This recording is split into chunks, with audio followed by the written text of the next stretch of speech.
Chapter 902, Whole Cake Island is fucking over!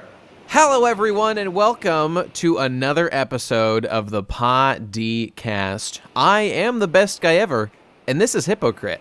The Sweetsbusters panel is better than the actual characters in Whole Cake Island. Why are they not the actual pirates that we were fighting? That lady at the back with the candle eat? Thing. Sweetbusters. She's right? so much cooler than Smoothie. She's like Smoothie combined with Brulee or something. I don't know. Her sword is like Smoothie sword, delicious candle, wax or wet. I was looking at this and I was starting to make. We just jumped in. We're talking about the spread. Everybody, in case you couldn't tell. That guy on the left is literally Cracker. Only he's got guns. The guy on the right is made of donuts. Katsu Curry is a donut boy. Oh. Perhaps there's a connection here. I don't know. The little slime in the bottom left looks like that yob guy that I don't Nitro? know what it's like I think it's maybe it's not a Muppet, but it's like a Sesame Street yob alien. You know those guys? I think I know what you're talking about. Yep. The spread is incredible. He has a sesame seed, a sesame bird. What is street? Sesame Street eyes. I like it. This is a great tribute to the latest, all-female Ghostbusters, where, as I recall, they just beat up the ghosts. That was cool. That's what Luffy's doing, and that's what I believe in. Yes. Anyway, I'm Hypocrite.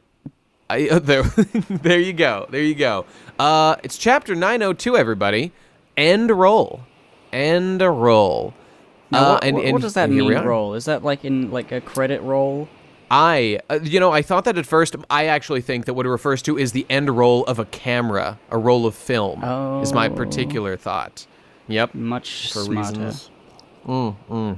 But I mean, we shall see. We shall see, everybody.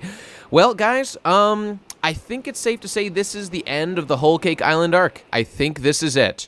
So there's no more putting it off, There's no more. I really think, Oda can surprise us with things, like for example, I'm just going to spoil you. Smoothie didn't do anything this chapter, and she did nothing the entire arc, despite being one of the Sweet Commanders. Strange. Yeah, this is the main thing that we're going to talk about. Yeah. Stuff that happens, but the main thing is that lots of stuff in Whole Cake wasn't explored beyond being introduced, and it's different from most other arcs. That's true. I think Oda really wanted to move it fast, and this is what we ended up with, basically, because of that. Yeah, whatever the fuck happened to Peckhams? Is he dead? I don't know. I mean, I think that we'll find that out. That's actually one of the things I think is more of cover arc sort of material that we'll find out. I think we'll see Peckhams, like Katsu Curry, and then maybe other. So, we'll talk about this at the end, but we can get to it, but yeah. But there's one actually substantive point I wanted to make specifically about the Sweetbusters color spread. This is actually relevant to the actual events of One Piece. Okay, everybody. Oh yes. So we're into this right now, and I was talking about this in the chat with the boys, and somebody brought up this point. So in this color spread, all right, we have depicted a bunch of cool monsters and the entirety of the Straw Hat crew. You got Luffy, and you got his 8 other crew members, up to Brook. Is something missing here? Is there a character who was just supposedly inducted into the Straw Hat Pirates who it might be a good idea to include in a color spread that contains every Straw Hat member? Look, everybody out there who's been making all these claims about how obvious it was that Jinbei, is a member of the crew. In every, Oda shows it in a million ways, of course he's going to be in the crew. Explain to me why Jinbei is not in this fucking color spread. Oh, it's Explain simple. it to me. It's simple, bro. Okay, Oda has been, it's very difficult to draw such colors on this page. It took him 10 months. This is before he even knew who Jinbei was. 10,000 months. There is no... Okay, I guess all I'll say is that there's no need to go into it too much. All I say is this continues to add confusion and annoyance to the character of Jinbei. Guys, the Jinbei meme is evolving beyond a meme at this point. Why is Oda doing it? Is he a member of the crew or not? Why isn't he in the goddamn color spread? This honestly rocked me to my core when somebody pointed this out. What is his excuse? Why is Jinbei not actually a real member of the Straw Hats? I don't know. I think what this is like just a mistake, but I also think that this does imply that there may be no actual Jinbei joining the crew moment. I think this is like a sneak peek. Like Oda didn't mean for this to be showing his hand about what's going to happen to Jinbei. But I feel like Jinbei is the guy in the horror movie who dies, but you don't really care about him that much. But you know, it's Jinbei still is like impactful. Jinbei is like the really overpowered party member in an RPG who joins for a time and then either dies or leaves. Like, that's what he feels like right now. Like, nobody thinks of that as, like, a real party member. And, like, that's what it feels like. I don't know, man. Like, we have to consider this in the context of last chapter, where, like, it was time for Jinbei to join, and he didn't. And he went away to do other stuff. Like, what are we supposed to take away from that other than he's not a real Straw Hat? But, I'm sorry, go on. I think, I mean, the whole thing, like, Jinbei joining the crew is quite meta, because joining the crew is, like, is a thing that the fans get all, and then suddenly they're official, like, they're in all the promotional It's unavoidable, art and though, stuff. because One Piece is such a huge industry all of its own. Add a new crew member is a huge deal. It is a huge deal, and I'm thinking, like, the fact that he already has established that you can have, allies, and a grand fleet. Like, I feel like Jinbei and the Sun Pirates could very easily have been part of the Grand Fleet, and that's their role. If it had been, like, established a little more clearly, I think this could have easily been, like, you know, Jinbei could have been the number one ally of the Straw Hats. Yeah, instead of this awkward... Instead of like, allying... Like the whole thing was, I can't ally myself with you, technically, because Big Mom. Big Mom boy, so we gotta break that thing, and now that's broken. So now I'm your captain now. Did he mean I'm your captain of you and your crew, of the allied crew? What does it mean now? I don't know. Oda made a tactical mistake from the very start by treating Jinbei in this way, like he was like in Fishman Island was where this really was a problem, where Luffy said like join my crew. Like I get Luffy, that is in character for Luffy to ask, but just the way things have gone, it would have been better if Oda had written the story in such a way that Jinbei was like, nah, man, I can't abandon my crew, like, I gotta stay with them. Because that's what he's done anyway in the story last chapter and is happening right now. Like, he's got obligations that he can't just leave, because, like, he cares about these people. That's what he's doing in the story anyway. Why not acknowledge that by just having him be the captain of the Sun Pirates, and then, like, a huge buddy ally of Luffy? That is the correct role for the character, as far as I can tell. It's the correct role if he was ever planned to be part of the crew, and I think this color page here, and the fact that he left, it's so telling. And the Big Mom is like arriving at the end of this chapter is like he's still there. I feel like he's gonna die. Something's gonna happen, and it's gonna be like a Straw Hat, but not quite. Last chapter when we talked, I can see him surviving and joining the crew later, but it would be weird. It's so awkward, dude. So awkward at that point. Yeah.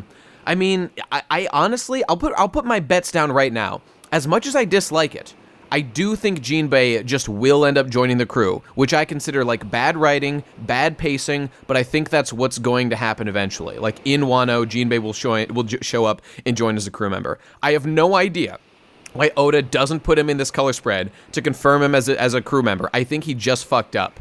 Or in what I'm learning is that in Oda's mind right now, Jinbei is not a full-fledged member of the Straw Hat Pirates. That's what Oda is telling me by making this color spread. I definitely think that's the case. I think it's just another stepping stone, and when he comes back after surviving this, he'll be a member.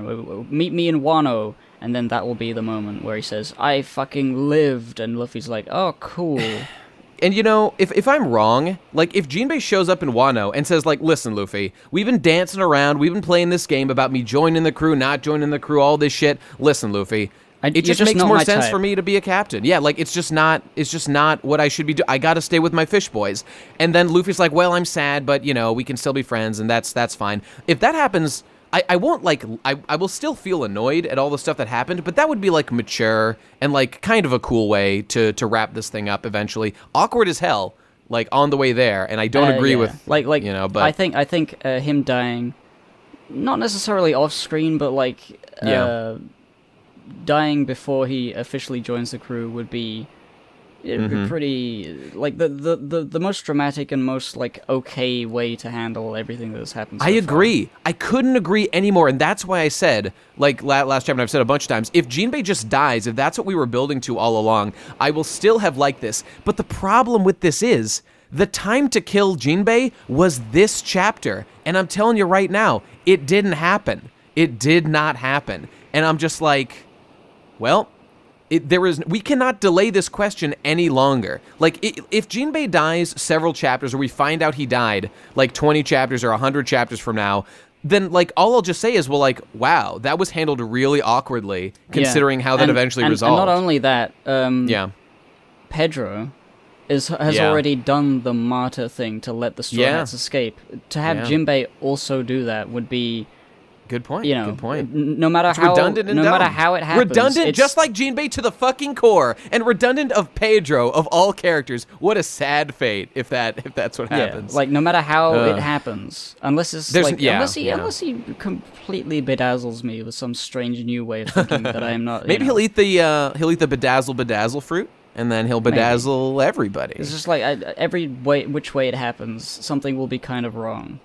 At this point, Oda has written himself into a box where literally no matter what he does now, it's awkward and strange. And it's like we're past the point of where he could have made something really good happen with it, I think. And hey, man, I shit on Jinbei all the time, but even last week I was saying how he could have impressed me. It all could have turned around if he did something amazing this chapter, but he didn't do it. He did not do it. But, we can dwell on that all day, but let's get into the pages here. And we start with our Pedro flashback, which is some good shit. This is interesting. First time Pedro, I think, was in the thing. He said something. This is Pedro introducing himself basically to Sanji and Caesar on Zou. Yep. Yeah. So, please help them. The Nekomamushi and the Inuyasha and all that. So like that's the only thing Sanji has seen of Pedro, and this is like, by the way, Pedro came to get you, and he died before you could meet. So right. Well, let's not skim over this. This is a great moment because I actually really like this. I'll just say, like, if this weren't One Piece and I was sure that Pedro was dead, I think this would be a pretty effective moment. And it still mostly is for reasons that we'll get into on like the next page. But seeing Pedro, with his resolve and this I like seeing the first moment that Pedro was introduced, like, into the narrative when he meets Sanji here, and relative to the Straw Hats. And there's this whole, it touches back to the amazing willpower of the fucking minks on Zou with their unwillingness to give up. Ninja Boy. What was his name again? Fuck. Kaido. Kaido. Whatever. Yeah. I'm sure I'll think of it later. Raizo. That's it. Raizo. Good call. Good call. Yeah. I don't know. I just think it's kind of cool, and I just like the idea of these characters so much, Nekomamushi and Inuyasha, or whatever their names are, guarding this fucking poneglyph, for like some chosen hero who's going to be the pirate king, that they're the gatekeepers of who they choose to let see it or keep from seeing it. Cool shit. And let's not forget, Sanji and the boys are the real MVPs of the Zou arc. Luffy and the gang didn't do shit. Sanji did everything. Sanji did everything, basically. Way to go, dude. Way to go. So, the Carrot and Sanji have a bit of a moment here. Carrot does the pat on the head. Well, wait, sorry. But before we get to that, I just want to reflect on, there's a moment here, like, so this is basically the wrap-up of Pedro's character right now. And Sanji is just hearing for the first time that, wow, Pedro, this guy I met, he died. Somebody died in this quest to save me. And Sanji's feeling the weight of that life on his shoulders right now. And I'll just say that, like, this and the subsequent conversation, it's really, really beating the drum that, yes, Pedro died. Pedro is dead. I think I'll say this. I'm more certain than ever that Pedro did, in fact, die, but I'm still not 100% sold. I'm more certain. I mean, unless Yeah. they do a double switcheroo and Jinbei dies instead of Pedro or something stupid. Yeah. But It's like, just- this is a decent, like, nice sort of like actual send off. Don't get me wrong, I totally agree that this is a good send-off, but the problem is that I've been reading One Piece for so long, and you remember when Monet and Virgo both even now, people wonder if Virgo and Monet are actually dead. Like, Monet is probably dead. Maybe Virgo's alive. I personally think they are both dead. But because of the way that One Piece was written, all the way up to the time skip, nobody died. Nobody died until the time. I really think the inclusion of like a couple casual deaths here and there is like Oda's way of making the story like become more intense as it goes along and becomes more dangerous. Well, no, I totally agree. But like I feel but like we have this to may remember actually Pell. be real. We have to remember Pell, is all I'll say. Pell's survival. Yeah, but that's the thing. That was from is ridiculous. way earlier in the story. You can't think of it that way because technically speaking, I mean, okay, you can think of it that way, but technically speaking, it does not make any physical sense why Pell is still alive. He was hit with a nuke, point blank. It would have destroyed an entire city. And it hit him he was holding it when it detonated, and he somehow survived. Like, once we know that that's a thing that can happen in One Piece, it blows up a lot of, realisticness and makes it much harder to just take things seriously in general. It certainly blows up a lot of, like, explosions being dangerous. But, like I Pedro will using say, explosions, Pell using explosions, everybody who explodes in any shonen, like any shonen that has like, oh, I'm a character that uses bombs or I explode you, it does as much as like a punch. It's stupid. Explosions are not handled properly in shonen at all. That's definitely true. But I will say that, like, I think considering everything we know about Pedro, he had like so little time left to his life. He had bombs strapped to his body.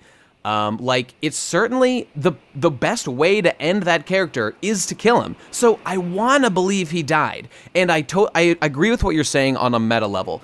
Oda is ramping things up and characters are dying, which I think is great. I just can never forget Pell is what it comes down to for me. So my incredulity is extremely high when I'm told a character is dead and I don't see a body in One Piece.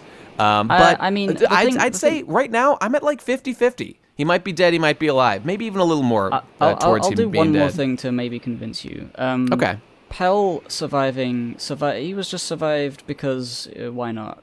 Because it was like, he's correct. Not really an important character in the grand scheme of things. He just did the one thing, and he's kind of cool looking. Pedro was like, he was like literally and like figuratively kind of a martyr.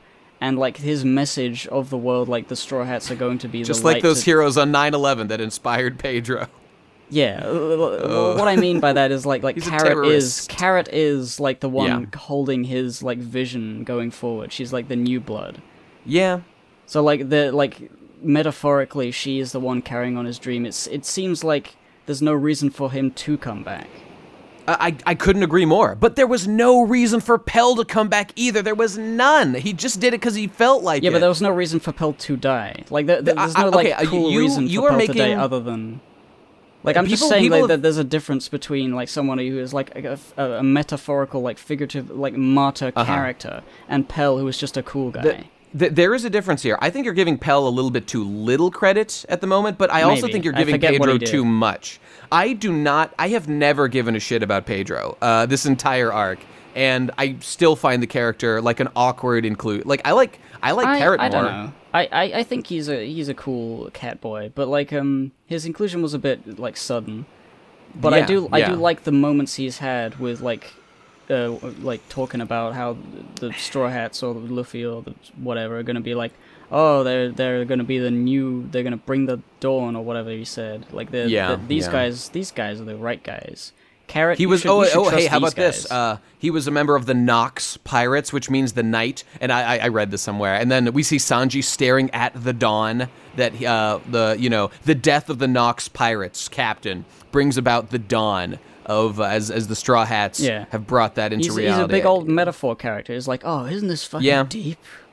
Whoa. So deep. Ooh, baby. Okay, I'll give you this. I'll give you this much. I think it is more likely than not that Pedro is dead. I do think that is true. 51-49. I did it. I'm giving it 51-49, ladies and gentlemen. That's my bet, and we will see. If Pedro shows up alive, I swear to fucking God, I'm never taking anything that happens in One Piece seriously ever again in terms of character deaths. That like Bon Clay is alive. How the fuck did Bon Clay survive? I mean, we didn't see what happened with him and Magellan, but Oda, have some fucking balls. Okay, maybe he does now. Maybe he does now. I really think it's like a difference between an artistic decision for a character and like a physical like shonen. Like I wonder how that happened like in the real world. Like how did he survive that? Like Bon Clay. Yeah. Bon Clay could have survived. It is possible. It is possible. The sacrifice he made was that he didn't escape. It wasn't that he killed himself. True, but he was face to face with Magellan, a god-killing machine. But you gotta think of from a storytelling perspective. I'm not saying it's good that he survived. Bon Clay did his transformation powers. He turned into Magellan's one weakness, a toilet. Really think, and then Magellan was like, "Oh no, I'm gonna poop again," because that's the thing with that character. Remember that? Yes. Yeah, that was excellent. Like the thing with I would have preferred to not know if he survived or not. I think knowing that he died would have been just as bad, or not just as bad, but like kind of pointless, because his death was not the thing. It was that he did not escape when he could have to save everyone. I mean, nothing about his sacrifice rubs me the wrong way at all. I think that's amazing and heroic, and I salute the character. I just shit on Oda for keeping him alive, because, like, Jesus Christ. Oda really strained the credulity of the readers before the time skip with the survival of characters who should not have survived. And because of that, all I'm saying is, Oda is the boy who cried wolf, basically, when it comes to character. When he's like, no, I swear, they're really dead, guys. I swear they're really dead. It's like, Oda, we've been here before. That's the thing. Has he said they're really dead? Like, the thing with... Pell, whatever. Pell and Bon Clay are the two big ones. Not Bon Clay, though. He didn't say Bon Clay was dead. He was like, Bon Clay is trapped forever. It was the situation he was in. I mean... Why did Bon Clay manage to escape, and why is he not like locked in a cell? Right. Anything could have happened off screen. We don't know what happened. Bon Clay escaped. That's fine. But Pell, there's no excuse for that shit. And I'm sure there's more examples if I thought about it. But and I agree. In the New World, things are, like, let's not forget, the first half of the Grand Line is paradise. In paradise, everything was rosy, baby. Nothing big to worry about. But in the New World, some call it hell. They call it hell. And characters are dying. Monet and Virgo are dead. I'm telling you. At this point, I'm willing to call Virgo and Monet dead. And I'm also willing to call Pedro most likely dead. But it behooves us to remember that we've played this game with Oda, and he has done us dirty in the past. But we'll see. All we can do is wait. All right, that's page 1.5 complete of this chapter after 23 minutes. I just wanted to note, Carrot patting Sanji on the head was a nice touch, because the animals, the minks, they are animals. They like getting pats on the head, so that's her trying to make him feel good, because that's the obvious thing. Oh yeah, a hug? What the fuck's that? I pat you on the head. That's how you make you feel better. I don't understand humans. That was cute. I just like that. I couldn't agree. I like Carrot. See, I like Carrot. Oh, okay. This will just say a final thing about Pedro. Pedro really served in this arc as inspiration for Carrot. And he was the Obi-Wan who died, and now Carrot became a cool, and he was literally her teacher who taught her how to fight. That was established. So he's the cool guy who died and sacrificed himself so that, Carrot would survive and do cool things. And Carrot did get one relatively cool moment in this arc when she turned Zulong or whatever. I will say, though, that there's still zero chance of Carrot joining the crew. Some people legitimately think she's joining. I think there is a 0% chance of her joining currently. I don't mind either way at this point. I don't. Cool. Well, I do mind. I don't want her to join. She's not interesting enough. I mean, she could be more interesting, but she's gonna be with the crew for or at least some time in the future, a couple chapters at the very least, if she does leave. God, you know, maybe she will fucking join. I mean, just because, like, how are they gonna dump her ass if she's just like on? If she's on the ship, she might as well join, I guess. Maybe she gets a thing on the transceiver. It's like, hello, it's me. I'm Pedro. I'm sort of blown up. Could you come pick me up? I'm round the back. And like she's like, oh my god, I gotta go, guys. It turns out Pedro had actually eaten a devil fruit that was the it was like the I forget the word for it, but it's basically a devil fruit that lets you survive. It's like Buggy's fruit, only it's specifically for explosions instead of cuts. So like he can be exploded and still be alive. Oh my god, Oda, do it. Fucking do it, you coward. I want to see him alive, blown to pieces. I never told you I was devil fruit user, did I? I'm sorry. You can't prove he's not. You can't prove he's not, audience. He's alive, confirmed. Yes. Excellent. So yeah, she Carrot pats Sanji on the head, trying to make him feel better, and then she starts crying because she's the one who needs to feel better right now. She's like, oh. She misses her friend, her teacher. Pedro, that's really sad. Obi-Wan, what the fuck? Who's the Darth Vader in this scenario? If she's Luke Skywalker, what's going on here? Is it fucking Prospero? It's the fucking Big Mom. I mean, I guess it's Prospero, because he's the one who was going to kill everybody. He lost his hand, and now he's got a robot hand, just like real fucking Darth Vader, Anakin dude. Skywalker lost limbs and shit. Literally the same character. Prospero is Darth Vader. Commence the fan art. There it would be funny if, like, I can totally see Oda doing his version of Star Wars in what, like, an island arc in One Piece. Like, he's the sort of person Moon who could Adventure pull that off. when we head to Eneru's Space Kingdom, Fairy Verse, one arc. That's what it's gonna be. Oh my god, can't wait, can't wait. Oh, right, dude, and fucking Eneru can do Force Lightning. Hello, yes, excellent. So it's song time. Time to sing. Song time. The song I went through it on both Manga Stream and Germany's books. I'm reading Germany's books at the moment. Me too. Me too.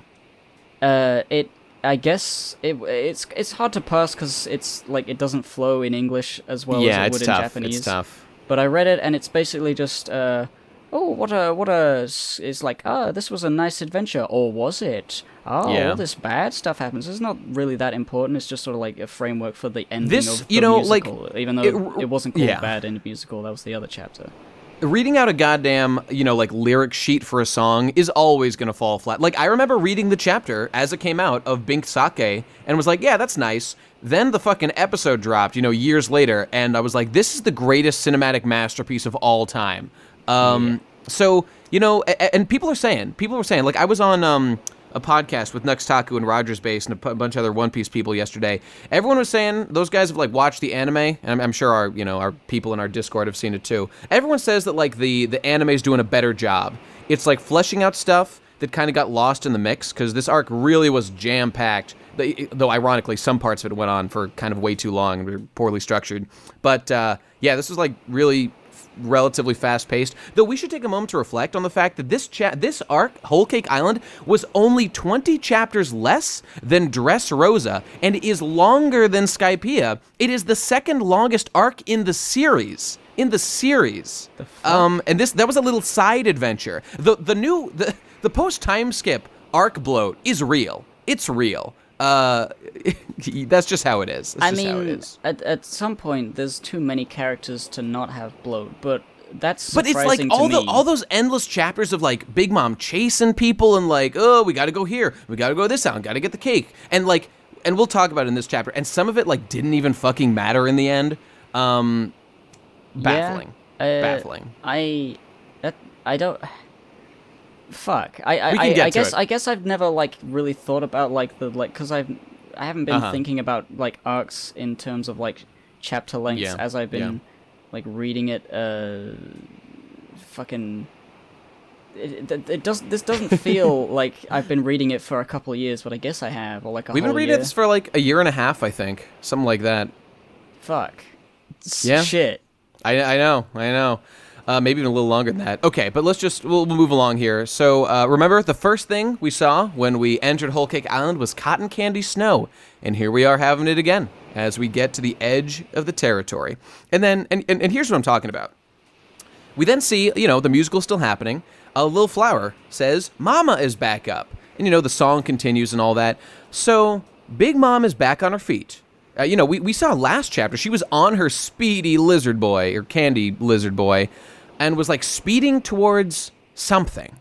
So just keep in mind, Big Mom is awake, fully conscious, was delayed for like minutes, maybe, I don't know, like really minutes to like maybe an hour total. She was just unconscious with delight, and now she's back on her feet. So probably not even close to an hour. Let's just keep that in mind. They did stress the whole, like, oh, we can't leave her at this island. We have to leave her at the next island because that'll give them enough time. So they sailed that is true. 2 whole islands away. I agree with that's all fine. I'm generally okay with that stuff, though I would have tried to write it in a way that was less clunky, because I was consistently complaining about how much fucking verbiage there was about it. But, okay, just keep in mind, Big Mom's going to do something. So let's find out what that is as we go along. And then we get a very sweet panel.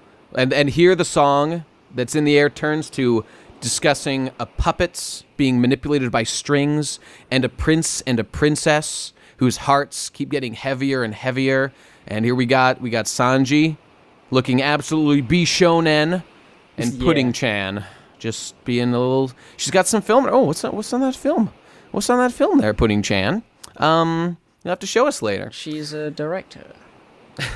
she's editing her next vlog right now. That's what she's doing. She'd be a great video editor. Yeah, because she's really fake. She's a fake-ass hoe. She'd be great for YouTube. Zing. And then we got a great... Alright, I don't know about you. Mm-hmm. The panels in this chapter feel kind of off in general. Especially this Jinbei down here. I feel like his mouth is like not even in the center of his face. It is a little bit to his right, to our left on the page. He's a little bit cockeyed. Like the panel in the middle is pretty like, oh cool, the ships and stuff. But like there's a few faces here and there. Like the Bishonen Sanji at the top is a bit too Bishonen. It does look a little weird. That's true. That is true. And then the Jinbei there is a bit sloppy. Like I just noticed a few things that are sort of like, I don't know. Yeah. Okay. Fair enough. I think the Sanji looks like different in a way that makes me feel like, oh, there's something going on here. There's like an emotion that's trying to be portrayed here that isn't usually portrayed. It's called thick lips. That's what it is. He's got some thick lips. He's got some dick-sucking lips. That he does. Okay. Well, fair enough. Jinbei looks a little silly. But we got Jinbei down here. Like, the battle rages on while this song plays as the Straw Hats calmly sail away. Jinbei's fighting for his fucking life. And the Straw Hat, the Sun Pirates are going nuts. They gotta keep delaying the fucking Big Mom Pirates till they can escape. Where's the Straw Hat crew? We've lost sight of them. We fighting. And then, here we go. Yeah, it's we get a big Pudding-chan. It's a big old Pudding-chan moment. Oh, yeah. Which is basically just a recap of everything that happened during the arc with Pudding and Big Mom and her thinking, fuck Sanji, I'm a fake bitch. But then he says a nice thing to her, and she's like, oh, did you notice? To be a fake bitch. Why?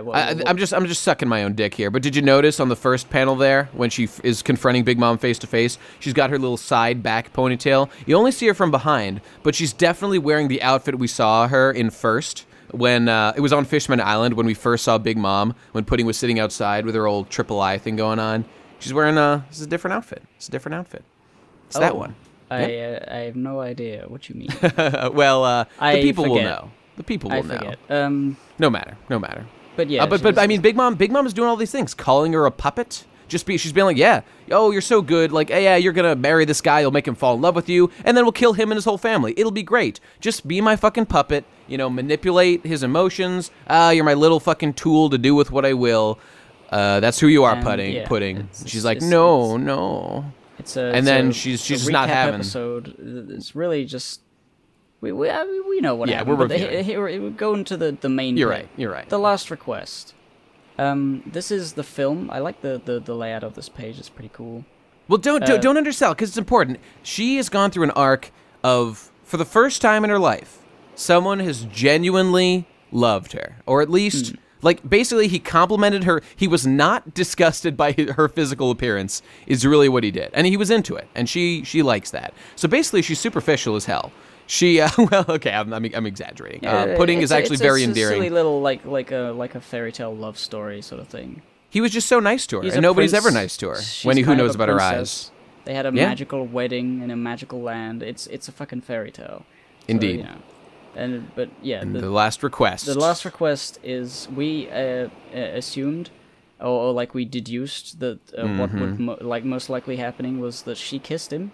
That was your thought. That was the thing that happened, and this is a pretty obvious confirmation of that. There was no doubt. There was no doubt. Who weren't like quite sure, because there are people who weren't sure what happened, and they were like speculating that maybe she just took all his memories or something.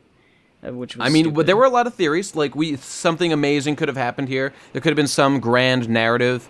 I had a theory that like she had imbued some special memories into his head that would like allow him to escape Big Mom. You know, these were theories. These were theories that came up. But the truth of it is, it was a lot simpler. You know, it was just the other theory of this little romantic moment. She kissed him. He got a big old heart eye and a big old Can I say boner. how much I love the depiction of like film strip on the page as we were reading it? It was really good. Really nice. Really nice idea.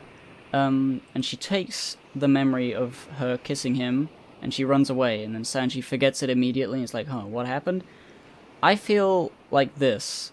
Yeah, how do you feel? It's a nice moment for the whole like romance thing, but the fact that a devil fruit was wasted to make it happen is kind of a fucking... It kind of ruins it for me a little bit, because... Sure. This is nice, but couldn't it have happened with like a thingy? Like, did she need this power for this moment that much? I mean, okay, you know me, dude. I was saying this whole arc how upset I was going to be if her ridiculously overpowered devil fruit didn't get used for something amazing. I haven't changed my mind. Like, all the flaws of it are still there, but I've recognized that, frankly, when you got a female character with a cool devil fruit, frankly, Oda just doesn't give a fuck about his female characters. He's racist. That's just you gotta it just happens every single time. None of the female characters who have like these dope devil fruits who have shown up in the story recently have gotten like anything cool. Viola had this ridiculously overpowered devil fruit that let her monitor everything happening on all of Dressrosa. It had like physical powers too. Like nothing was done with it. It was nothing happened with it. Yeah, like I Rebecca just got she had completely anything. cucked, and it took her dad Kairos to win every fight for her, basically. And now we got Pudding, this ridiculously powerful devil fruit, and she's such a conniving person. Imagine what she could have done with this if Oda really put in the effort to make something amazing happen with this. And I had predicted it long ago. All these crazy theories about stuff that could have been done. None of it was done. It was narratively, it was completely wasted. Which is really a damn shame, because we're out of time, people. This is it. It's over. I will say this could come. Okay. Pudding could come back with this in some way. If she does, this arc is now over, so that'll just be a new arc where she uses that fruit. It will be a new thing. Yeah. I think it was just the fact that it was just to take away the kiss. Yeah. It's a bit like that. It makes no difference to Sanji. Sanji knows he loves Pudding. I guess he's not entirely sure that she loves her, but that wasn't... It's not really apparent, because she's being, like, deliberately over the top, like, I love you, Sanji, but I hate you. But I love you. And then Sanji is like, she's funny.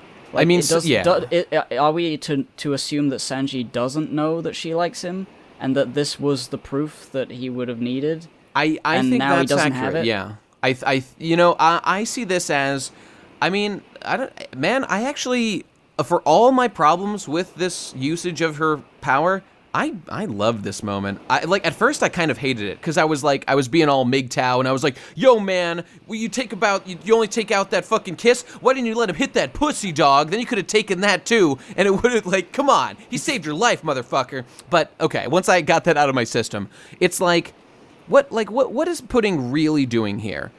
Pudding is kissing him because she loves him. She genuinely loves Sanji, and this is the most romantic the series has ever been. By far.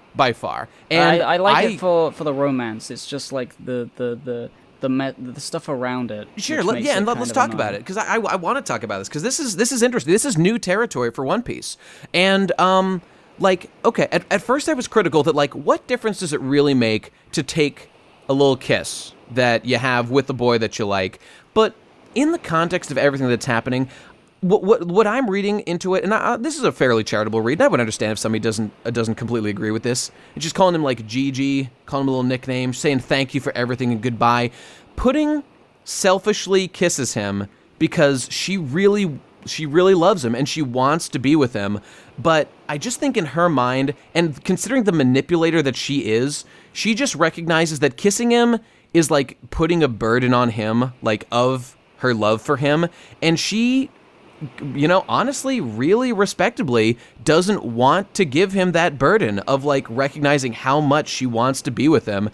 And, I mean, you could make arguments about, like, oh, why didn't she go with Sanji, why didn't, she hates the Big Mom Pirates, why didn't she fucking go? But, like, her life isn't with Sanji. She's got a life, in Totland and stuff. And even if she hates her mom and her, it's like a cutthroat, nightmarish world, like, this is everything she's ever known. So I don't think people who are throwing shade at Pudding for, like, not going with Sanji are making much of a good argument. The whole not going with Sanji, that's not even really part of it at all. Like, I totally agree. It's Well, I just heard some people making that point, but okay. It's just she really, like, it really was like a tragic love story moment where it's like I really want you to love me too, but I can't let you know that I do because then you'll want to stay. Yeah, and that's then exactly you gotta it. go, and I care about you so much that I want you to be with your crew because that's what you want to do. It's a normal person, really nice. a normal person in this situation, like. If a guy, well, yeah, okay, just like a normal person in Pudding's situation, if she, liked a guy, and then you, kiss him, or, you just express in whatever way, you're, really conveying that, I like you, there's stuff here we could work on.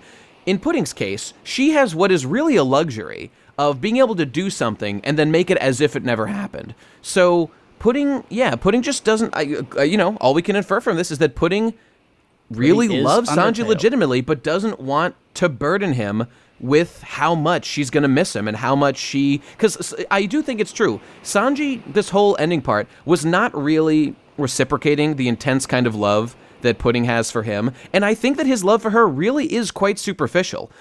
All of Sanji's love is quite superficial throughout the series. Sanji is a legitimate hero. And I would completely understand why Pudding has such strong feelings for him. Because beyond just finding her cute, he saved the fucking day. He saved her goddamn family. They worked together. They had these experiences together. And, he accepted her despite knowing she was a traitor and evil. He knew everything evil about her and was willing to die just, to protect, the people he cares about. Sanji is a hero. And Pudding's seeing that. This is a guy you could fall in love with, for sure. On Sanji's end... He forgives her, but he doesn't really love her in that same way. So I just think for her, I don't know, man. I just think she's being really respectful, and I don't know. I've never felt better about Pudding than I do right now. It's really sad. She's taken the full burden. She's taken personal responsibility for her feelings right now. She knows it wouldn't work out. This guy's got his own life to live. So why confess to a guy like that who you can't be with? At least, anytime soon. She's got her own life out here. She has saved Sanji from, a lifetime of burden. And frankly, if Sanji meets another girl out there, now he doesn't need to be worried about, there was this girl who I had this thing with, and I love her, and we kissed, and all that stuff. I mean, she just has allowed him to be free. And considering the situation, I could not respect her anymore for doing so. And of course, just, it's so sad what she has to go through now. The Big Mom Pirates are a nightmare. And, I don't know what she's going to do in the future, but goddamn, I hope things go okay.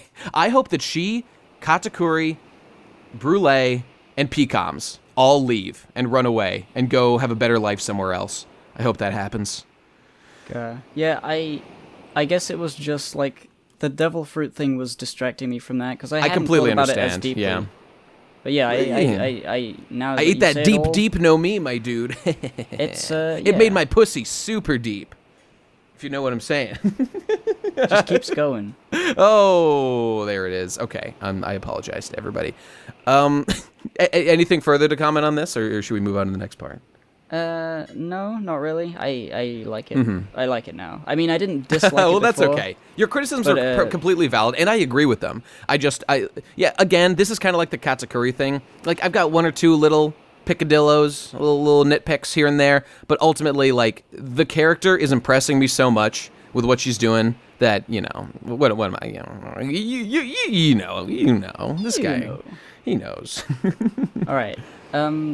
So now they get a report somehow from the sea slugs. I don't know who's getting the report. I assume it's like I don't know. The there's an ambient report in the air. Yeah. There's a report to just all people, I guess. and the Germa 66 are like, news. aha, we did it.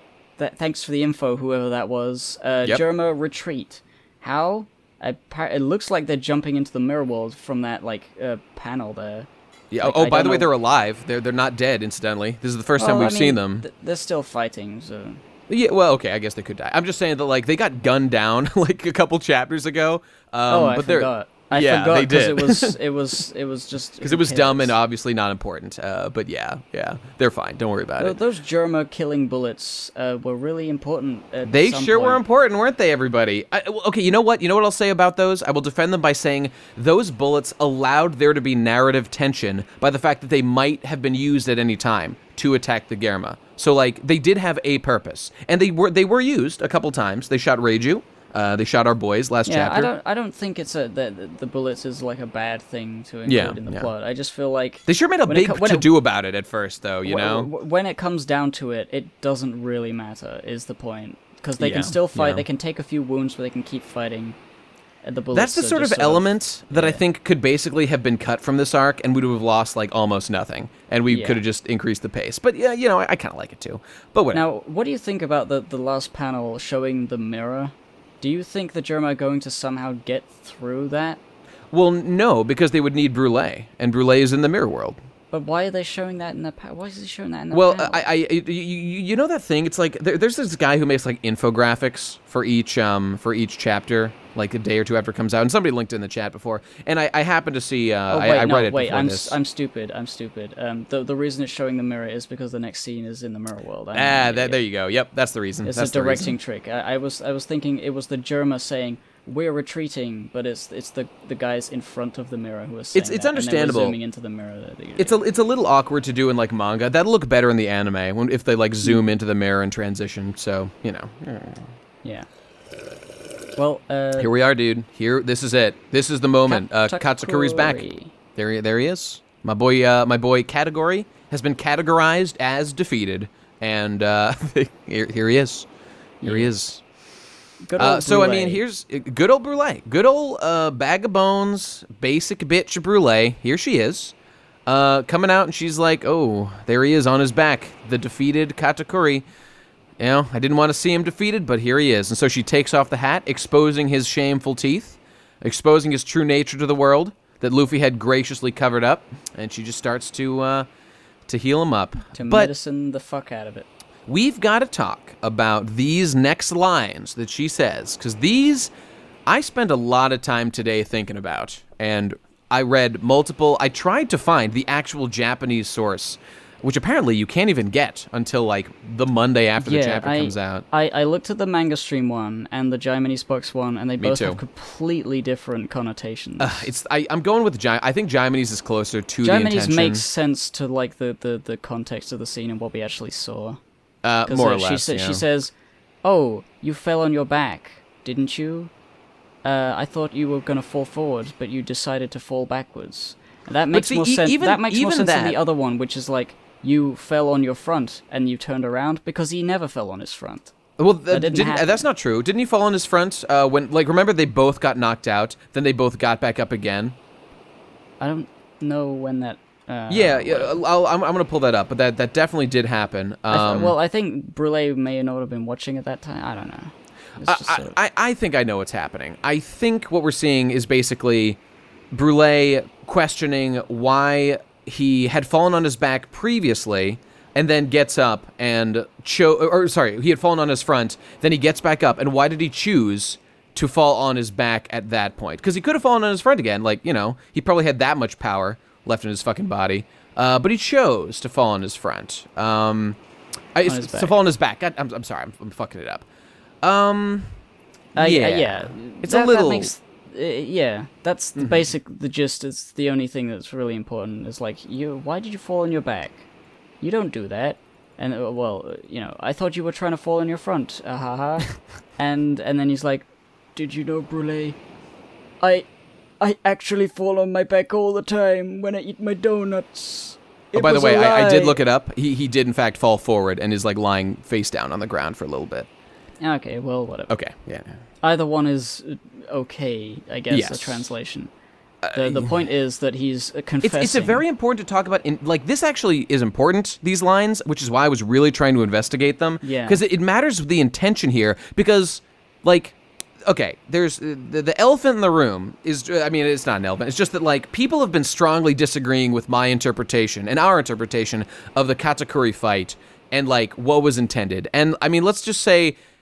depending on the reading here, things have been greatly clarified. And frankly, I give all credit to guys like Craftsdwarf, because their readings have really panned out to seem to be what was intended to be portrayed. Yeah. And the more that I've thought about it, the more it makes sense. But I'll articulate it in my own words as we go along. But yeah. So the reason we were having problems with it was a physical thing, which obviously this whole arc, lots of things about it are don't think about physically how it works. This is all story stuff. This is all like dramatic stuff. You know what? This is very much like a dramatic. He fell on his back as a symbolic gesture to Luffy's you have defeated me. I'm going to do the thing that nobody sees me do. That's right. And the more we learned about Katsu Curry, the more things were starting to make sense.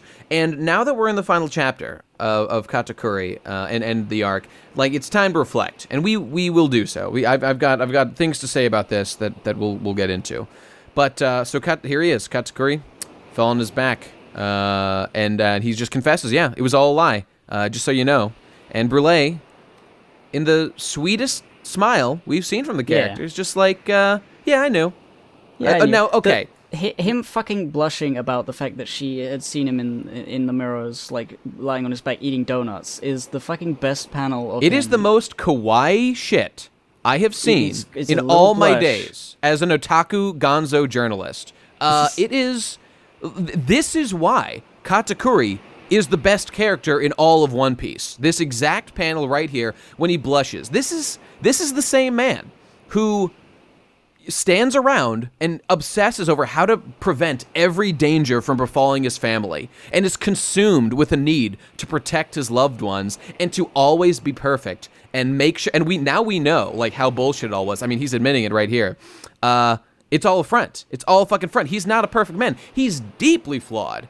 But hey, let's get it. Just the cutest thing I've ever seen in my fucking life. I love the fact that his eyebrows are still furrowed and he's still got the scary face. It's just the blush. Oh my God, it's just the blush on his forehead and cheek. This is, if we hadn't been set up for Katsu Curry, if Katsu Curry's arc in this chapter or in this arc, it makes all the other problems with the arc. So I just don't give a shit. So much good just came from the one character of Katsu Curry that I'm not saying that the other problems aren't real or aren't relevant, but man, am I not going to remember them compared to how much I love Katsu Curry. Oh, of course. Yeah. This guy is my favorite. He is the greatest character in One Piece. He's almost so good he doesn't belong in One Piece. But he is, and okay, we'll talk about this more. Let's get to the substance, because it's time for a motherfucking flashback, everybody. It's time. The time has finally come for more than one goddamn panel about Katsu Curry. And so let's see what we got. So first of all, Brulee is setting this up, and she's just I've known all along. I've seen you in my mirrors. So now we're learning that this connection existed unbeknownst to Katsu Curry all along. Brulee had been keeping his secret from everybody. And remember as soon as that fucking cunt, Flampe, learned of his, true nature, she went and fucking wanted to tell everybody and embarrass him and humiliate him. Brulee had known all along and chose to respect his wishes. She's a good girl. Puts into context a few of the actions Katsu Curry made, because like when Brulee was in danger, Katsu Curry was defending her very seriously. Yep. And we assumed that was because Katsu Curry loves his family, but it's not necessarily the family that he loves. It's that there's a few of the early family which actually like grew together as brothers and sisters instead of like a weird huge conglomerate of fucking siblings. Yeah, there's so many now you can't even tell them apart to some degree. But I will say this one thing: there were theories before about we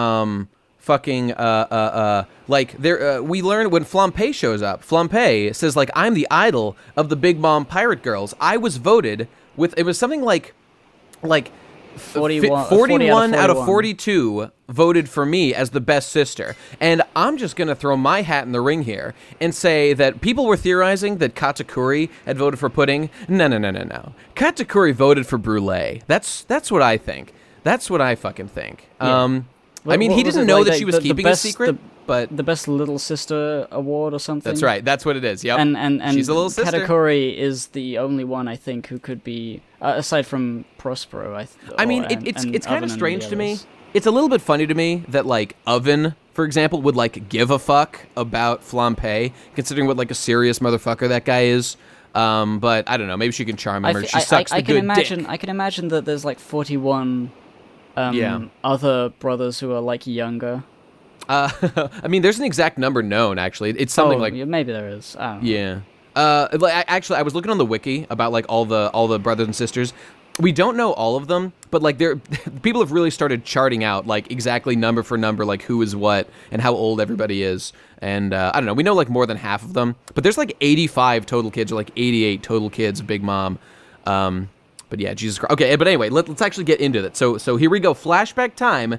Here we go. We got Katsu Curry sitting with his older brother Prospero and his little brother of the triplets, Oven and Daifuku, just chowing down, just having a great life, having a great time, eating donuts. And fucking Prospero here is just giving him some life advice. If you hid your mouth, you'd be able to make friends, my dude. And oh my God, he immediately responds he's being embarrassing, he's being shameful, and is not hiding it at all. I don't care. I'll beat up anyone who laughs at me. I am who I fucking am, and I'm not ashamed. Yeah, and that's what he's been doing. He's been beating people up who laugh at him. Oh, and just one point. We can see here that it's been confirmed by Oda that Katsu Curry got his scars in some sort of accident or incident. But he has them here at age, I don't know, maybe he's 10, 12 or something here. So he already had them at this young age. So something happened to him that still is not known. What was done to give him those scars, but they are not natural. Something happened to him. He put in one of his many dads' giant vampire teeth. They were just too big? Novelty vampire teeth, and he put them in. They were too big, and they ripped his mouth open, and then they got stuck, and now he has big, scary teeth, and his mouth is ripped. Oh, that's that what it poor is. boy. And everyone... It was the worst Halloween party of all time. But there was a lot of candy, so it was fine. Big Mom could have a sick Halloween party. And then so here we go. We got everybody running away from Katsu Curry because he's the pelican eel, and they roast him for looking weird and being strange faced. And then Brulee here it comes. Gets injured because the ones he beat up decided to beat up his little sister as revenge because they're complete cowards. Cowards. They know they can't take my fucking boy Katsu Curry, so they come for his little sister like the little fucking piss ants they are. And this is where Brulee has had this gigantic fucking hideous scar across her face the entire goddamn time she's been on screen. This is how she got it. She got it in a narratively relevant way connected to Katsu Curry's backstory. When Katsu Curry sees his sweet, cute little sister scarred, he is just overcome with despair at how he is responsible. It was the ill will he generated through thoughtlessness and just thinking he could win every conflict just by beating people the fuck up and doing nothing beyond that. But he could be true to himself. But as he starts to reflect on what he's done, here comes Brulee, just being it's okay, big brother. It doesn't hurt. You're fine just the way you are. Oh, but in his moment of weakness, Katakuri cannot accept that and is overcome with the guilt that he is responsible for the literal deformity and maiming of his little sister, who is adorable, by the way. She's awesome, so cute. And it's at this moment that Katakuri goes full demon boy and recognizes, you know what? Fuck it. I will be what society needs me to be. I will cover up my face, I will hide my true self, and I will be the perfect, flawless guy who nobody will fuck with. Nobody will do anything to me. I will bury my true shameful self that people have a problem with as far deep down as I need to. I will crush the enemies that rise against me and the people who I care about. And I will be the perfect boy. I will be a perfect boy that nobody can have a problem with. Yep. And I'll fucking kill you if you have a problem anyway. So just don't do it. Just don't do it. But by the way, the fact that this backstory characterizes Brulee as well as Katakuri. Sure does. And now Brulee is she's risen so much in my favorite character list. I mean, she already joined the Straw Hats, which did a lot for her credibility. But now, by I will say it's a little bit of a sudden shock. But we're not learning any. We know that amongst some members of the Big Mom pirate crew, there were strong bonds between these family members. So, I mean, Katakuri himself has repeatedly, specifically, tried to defend Brulee. And, Brulee hasn't really been able to express herself very much because she's been, literally a hostage for most of the arc. But, just by giving her a little leeway, this is the perfect way to, drop her back. It's like a character who we've all become very familiar with. And then, bam, they hit us with a flashback, and it changes everything. It's so fucking... Because, she's a complete comedy character. She's a complete comedy character. She's just, nobody has Brulee on their top favorite characters list. She's just very stupid. She's always the butt of jokes. Yep. This would be I don't know, if we got, I'm trying to think of, a minor character that was just kind of stupid and funny in the background. And then just, Buggy, for really example. Good... Buggy turned out to be, everyone's favorite character, you know? It's kind of like that. Yeah. Did he have a really tragic backstory? We learned the epicness of his history when it turns out he was on Gold Roger's fucking crew and was that shit. It's kind of like that. It's just sort of, it's a really every character that is really good in One Piece. Yeah. I feel is they are one way and then suddenly, oh my god, there's this whole other side to them. They're comedic all the time, or oh my god, they're actually badass when they need to be. That's Luffy. Because One Piece is a comedy series, this is both funny and super endearing, and I know that Oda loves to surprise his audience, and that's what he's doing right here by, if he had just told us all this stuff about Brulee and Katakuri, just at any point up to this, nobody would have given a shit. It would have been okay, that's kind of cool, but to deliver it in conjunction with Katakuri's backstory as part of everyone in the world is united right now in love of Katakuri and everything he does. He is God, everything that was done wrong with Law was done right with Katakuri. Everything on every level. Law had stupid bullshit, too many powers. Katakuri, he has Devil Fruit Awakening, but he's a character who I would expect to have Devil Fruit Awakening. It seems appropriate since it's been set up. It's not out of nowhere anymore. Now that I know that Awakening is an established thing, it makes sense that he has it. His quote unquote dark backstory is not overly dark and is kind of hilarious. It's the fact that his whole conceit as a character is based on his just big stupid jaw face that characterizes him so much deeper. What is Law's fucking backstory? Oh, my whole family died. Oh, how original Hello, and special. Batman. Yeah, you are literally Sasuke. Go away. Katakuri is the greatest One Piece character that there's ever been. I cannot believe that Oda produced this character. Where did he pull this guy from? It's incredible. The ultimate MGTOW. Well, it's the same. It's like I was just saying. Perfect character. The perfect One Piece characters is one way. Yeah. That's really cool. And then they have that spark of something completely antithetical to it. Dude. If Katakuri did not have the kawaii blush moments. Yeah. he would not be like, even with a backstory like this. That's pretty funny. Well, like, because Katsu Curry, if he was not like so serious all the time and then completely stupid, it would not work. It's because of the way Katsu Curry was built Law up. is completely one note. His bread thing is not dangerous. It's not powerful enough. The shame with Law is that his best appearance was his first appearance, and then he changed and became boring and shitty. The first thing he does, like ever, is like flip off the camera. That was hilarious, and it was the best thing he ever did. Except get him, humiliated by the Straw Hats. But fucking Brulee is better than Law. Brulee is a better character than Law, without a doubt, my dude. Okay, but on the subject of like imperfections, as you were describing, making a character more endearing, couldn't agree more. And you know who else agrees? Oda himself, who addressed this in the SBS from Volume 88. And I would like to read this question and answer because it is everything we would want to know about this. So listen up, everybody. Here's the question somebody asked. Hello, Odachi. In Chapter 883, you revealed Katsu Curry's shocking true face. So is it Odachi's policy to not draw perfect characters? Well, no, because he drew Law. Incidentally, because of this, I feel closer to Katsu Curry. If he has to carry around such an image, it would really build up stress. This is from Minami Maru. And Oda replies, how nice, Minami Maru-kun. Or I should say, how nice, Minami Maru-kun. Explosive after. The first Japanese person doesn't have that. Well, voice, that was clearly does. A real American. Okay, whatever. I'll just read it normal.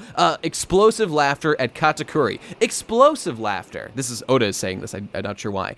You ask if it's a policy, but perfect people are so boring. People love other people's flaws, and that's all he has to say on the matter. And I mean, Oda, he gets it, man. Oda fucking gets it. I think Oda has learned his lesson from Law. I think he really learned his lesson. At least I hope so. I can imagine him saying that, having felt that particular way, like, man, Law sucks. He does. I fucked up. He should have kept... I don't know, whatever. We could go over that all day. Yeah. We'll get to that when we get to Law in Wano. Yeah, I'm sure we will. God, I hope he doesn't have a big role. But I mean, okay, we're actually not quite done with this discussion between Brulee and Katsu Curry. Yes. So let's go ahead. So, all right, I don't know about this because Brulee is like, she's explaining to him that, I know you're gonna be, I bet you're gonna be fucking happy about this, but fucking Straw Hat, Mugiwara no Luffy, he's escaped. Yeah. And he beat you up but I know you're gonna be happy about it, and he grins and she's like, fuck, I knew you would be happy about it. Dude. It's like, I love that. I just want to say again, his grin, like, also incredibly cute, knowing why he's grinning. Like, he's just like, I like Luffy. He's a good guy. Oh, my fucking heart. Oh God, I love you, Katsu Curry. It was really great. The exchange there is like, is great, and it's also like a sibling sort of like. And Brulee's like chastising him, like, "Oh, he's an enemy. He beat you up. No, you shouldn't like him. He's a bad boy. He kidnapped me." I love it, but the one thing I great. don't really understand why is that the implication that Brulee knows this because she knows the future or something. Let me explain that to you. This is confusing to me, and I'll just break down what I understand to be. It's like Brulee says like about Straw Hat.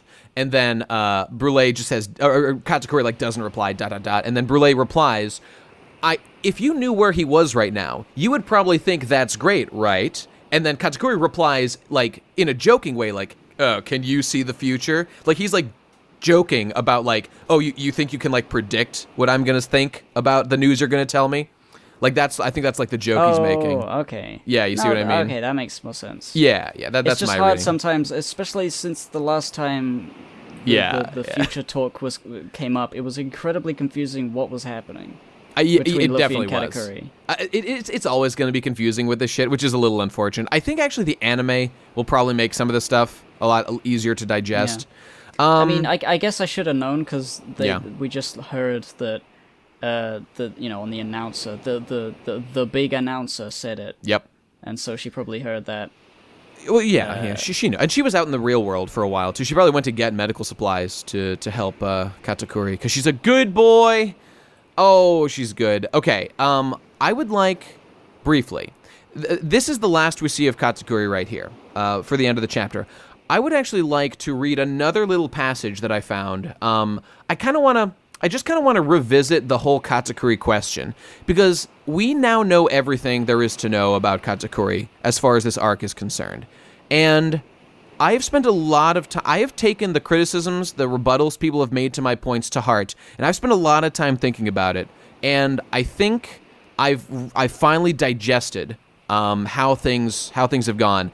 And so I was on A, reading about it today, just in the A threads and stuff, and one guy posted a summary that, like, I mean, I could interpret it in my own words, but I just want to read it, because I really think that he did the best job just summing up Katakuri's character. And as I was reading, I was like, yes, this is an excellent explanation of things. So one guy asked the question, so what is it, other Anons, that made Katakuri go from, quote, like, I must kill this whelp at any cost before he becomes a threat to Mama, to having such respect for the guy that he willingly is willing to fall on his back and, like, admit defeat, something he refused to do in public before, and looks forward to seeing Luffy again one day. Like, what is it that made him change his mind about Luffy, which led to, like, a lot of the stuff, and we were kind of wondering about that. So this is this Anon's response to that guy's question. This is what this guy says. This is like the series of events as he outlines them. So, like, this is what happened. He's fighting Luffy.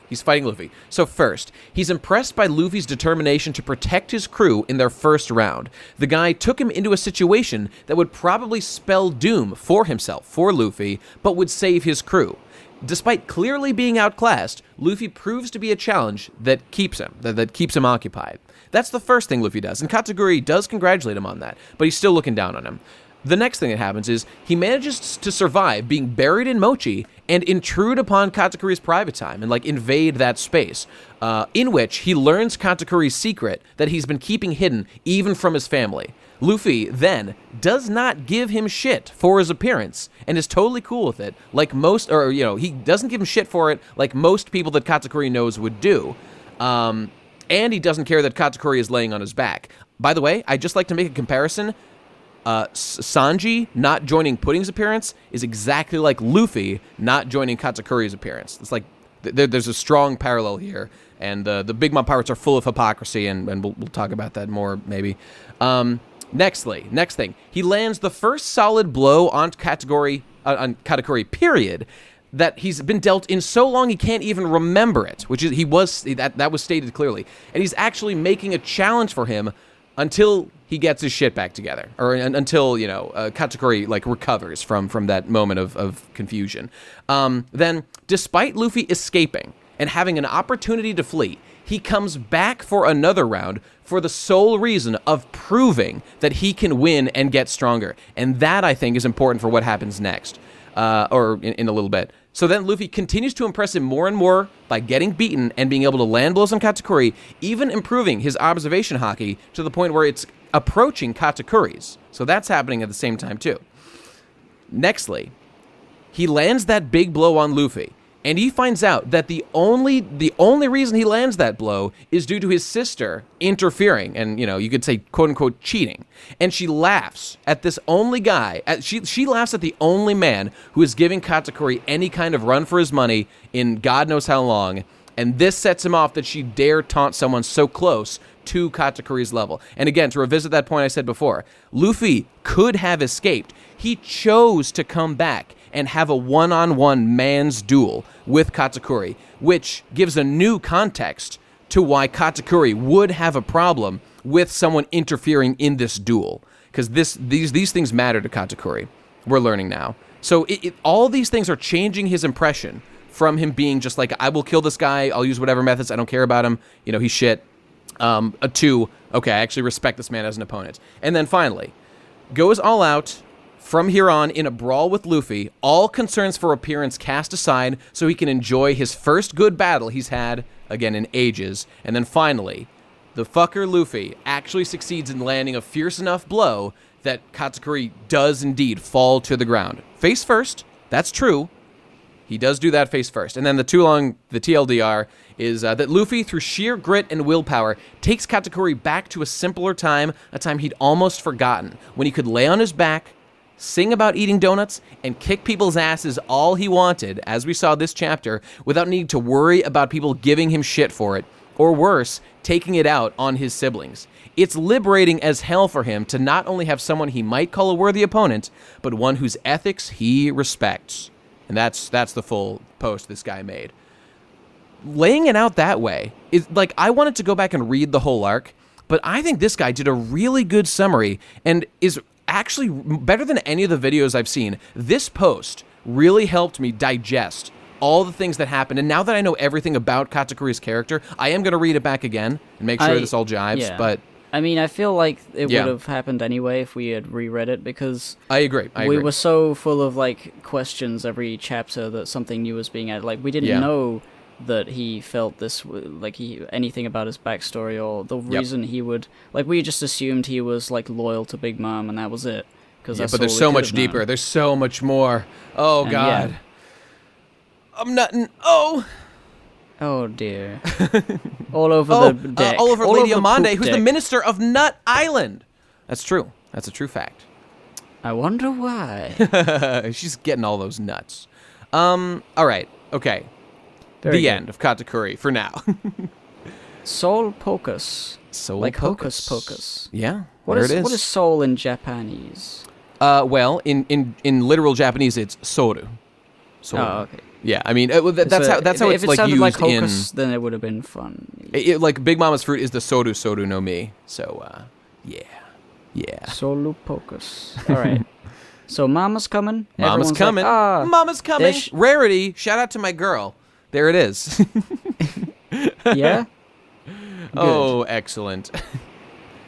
And so we got the big panel here. We got the big, the big. Everybody is like, there's like a giant, huge like blast of water, like as Big Mom swooshes As Mama's right in. coming. There it is. You said it again. I said it. Look, she's very wet. Mama's she's cool. very wet. And we got the Germa, we got Judge, we got the fish, we got all of the fish, we got the guys, and they're just looking. She's coming there, looking at her, and she's like, they're singing about something, and she's saying, "You're all gonna pay. You came into my territory, you fucked shit up. Haha, die." Like the song here, I feel is to give us a sense of foreboding. Like we now leave. Like this is the last we see of Big Mom, and we turn away, and we turn our attention to the Straw Hats. I think it seems like the implication is that all of these people, they're not going to win. Obviously, they're not going to escape. They are now going to have to spin the wheel, as it were, with Big Mom's like soul power, or she's just going to kill them, or something is bad. Something bad is going to happen to all of these characters. They're not going to escape. I mean, honestly, I don't think they will. I don't know what to make of this, because I don't see all of these characters just like dying now. I mean, are they all going to get captured or something? I don't know. I feel like if Big Mom is going to, go to Wano to kill Luffy or get the poneglyph thing back. Yeah. Or in some area, time, or place, re-enter the story, probably in Elbaf. I feel like having most or all of these characters as prisoners or like captives or something would be like a bargaining chip for her, and so that might be something. I can't think of really much else that would be going on. Yeah, I don't know, because if they all die, that would be a waste of the Vinsmokes and Judge. They've done nothing. It would be a big waste of... Well, actually, I guess we had said it wouldn't be a waste of Jinbei, but... Yeah, no, I mean... Praline would be a fucking sad day if she died. No, protect Praline. I want to protect that smile. She's a good girl. She didn't do nothing. Yeah, she's so cute. Even I love right her. There. I love her. I don't know, man. Cosplay as her. I want to see all the cosplays of that character. Oh yeah, with her big old fish butt. Please, and thank you. I don't know, man. They're setting up like these characters continue to fight and will struggle, and something's gonna happen. But we've just like left this. Like this is like not resolved. Like is the fact that Big Mom's here. She is a fucking Yonko, and she's at full power. There's no reason why she wouldn't just like destroy all these people now, as far as I know. Yeah. I don't know, man. The only thing is the cake We had thought of like the cake would make Oh, her right. calm down. We should address that. Or, like, Definitely nothing came of that. It's over. Nothing came of that. In fact, let's talk about that real quick. What the hell was the goddamn point of the cake? She was out for it distracted her for like a goddamn hour, maybe. Why did we spend all this what was the point of her like getting skinny and like chasing the cake? And like, what did this build to? The fact that there was a small distraction so the Straw Hats could escape and everyone else like still has to fight full-powered Big Mom? What have we achieved?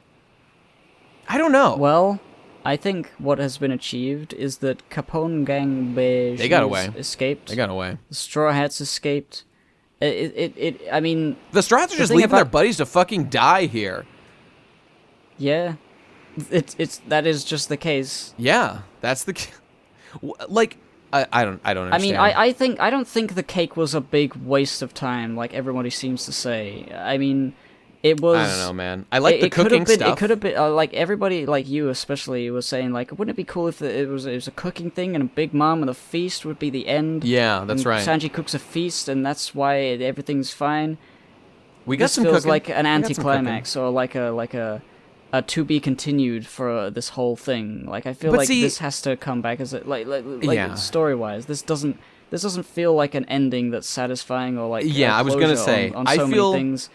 Fucking where's Caesar? What happened to him? I don't know. People say he's probably on the Sunny. I mean, that's possible. He could be on Capone's ship, maybe. I don't know. He could be. I honestly don't care. I'm done. I don't care about Caesar. It's not that I care so much about Caesar. It's just that like there's lots of characters, lots of things that have just like been left completely. Like we don't even have an idea of what's going to happen or what has happened or what will happen to them. Yeah. I mean, now all these characters here, we don't know what's going to happen. We've never ended an arc. We've never ended an arc this unsatisfied with like the current events that were happening. But here's the thing, though. I don't think it's necessarily unsatisfying. It's just pressing pause, and it's a very different way to end an arc. Because like you think of arcs. Arcs are fake. They're not actually real. Like the story is continuous, and it just keeps going. I think this is just like the instance of an arc. The difference here, where the main characters are going on to the next one, and it's not quite over for these ones. I mean, the difference here really is that like this was like a side story one, but then more importantly, like the big bad was not defeated this arc. Like Luffy overcame a personal challenge by defeating Katsu Curry, true, but like all the fucking Big Mom pirates are just still out and about, and Big Mom herself is right here, ready to fuck, and she will. I don't know. Maybe fucking Big Mom's gonna marry Jinbei. I don't fucking know. She's forced boys to marry her before. No. I don't know, man. She's got some more fishman babies. I don't know. Terrible. I don't know. You know, I'm not super unsatisfied with this or anything. Like, I can respect what Oda's going for here with like a big like ominous like we're leaving. The battle continues. We don't know what's going to happen, and I'm sure we'll find out eventually. Yeah, I mean, the feeling is obviously a normal arc would be Luffy punches the bad guy and everything is fucking safe. This is a Yonko and this arc, time, though. This is a Yonko. This is a different sort of thing. You can't just punch her and everyone's happy. I'll tell you this though. She has a whole territory. This is a series of fucking islands that she owns. And this was a small sneaky Straw Hat boys came here, just like an invasion team, a small stealth team showed up, so they weren't looking to overthrow anybody. But I'll tell you this right now, I want full fucking war with Kaido. I demand defeating Kaido outright in whatever way you choose to do it, Oda. Make it satisfying. I want to see a one toppled. I want to see him go down.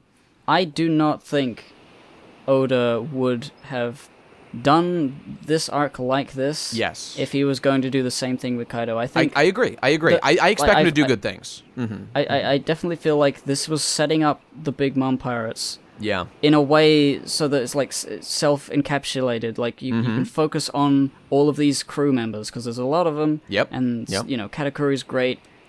But then Kaido is a Yonko as well. He has his whole crew. And I think if Big Mom was going to come to Wano, I think somebody has said this, I forget who. Maybe it was in that podcast you did. Somebody said that fucking there's too many. If he introduced Big Mom and Kaido in the same arc, it would never have time to like get used to any of the characters. Oh yeah, so this sure, is like sure. getting used to Big Mom pirates and then having them move into another place. This was what we deserved. I think this was literally a Joy Boy video I watched. When he said this. Oh no. I occasionally see them and I click on them and I'm like, I wonder how bad he is. Yeah. I wonder how bad this guy is. I was like, yeah, that's a video. That's all right. I get it. The summary I see videos are fine, you know. Whatever. It's fine. I don't care. Yeah. It's gonna be. It's just this arc has set us up an expectation of like what it means to fight a Yonko. Now we know what it means to fight a Yonko. The Straw Hats didn't come anywhere close to defeating Big Mom. You need your fucking Grand Fleet. You can't do a sneak mission. That's true. But Luffy will have basically a Grand Fleet. You know, there's talk of the Whitebeard pirate remnants showing up. You know, all the samurai that are going to be allied with Luffy that Zoro's been recruiting. There's all the other the Nekamushi boys, generation people. Yeah, fucking Law, Kid, and Apu, and not Law. Well, Law as well, but I meant Drake. Oh, Drake's going to be there too. God, Drake's going to be there. Kid's going to be there. Fucking Killer's going to be there. Apu. That other guy, Hawkins. What do you think Beggie's going to do? Now that his plan to kill Big Mom has failed, where is he going? I mean, do you think he's going to try and go and join what's going on in Wano? Is he going to like lie low? I mean, narratively, I think he's definitely going to lie low. In terms of what the character will be doing, probably just like trying to they lost their ship, which is the Nostra Castello. Rest in peace.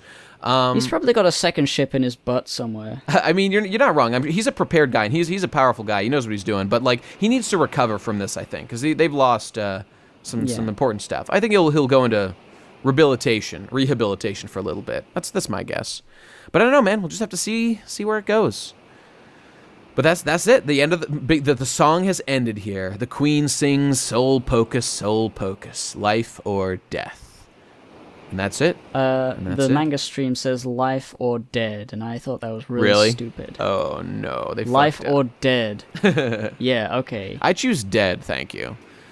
And here we go.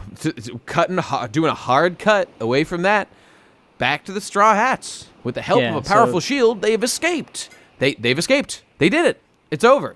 It is over. We made it. They're all hungry. 70-some chapters, everybody. We made it through. I'll cook us some food, maybe. Food?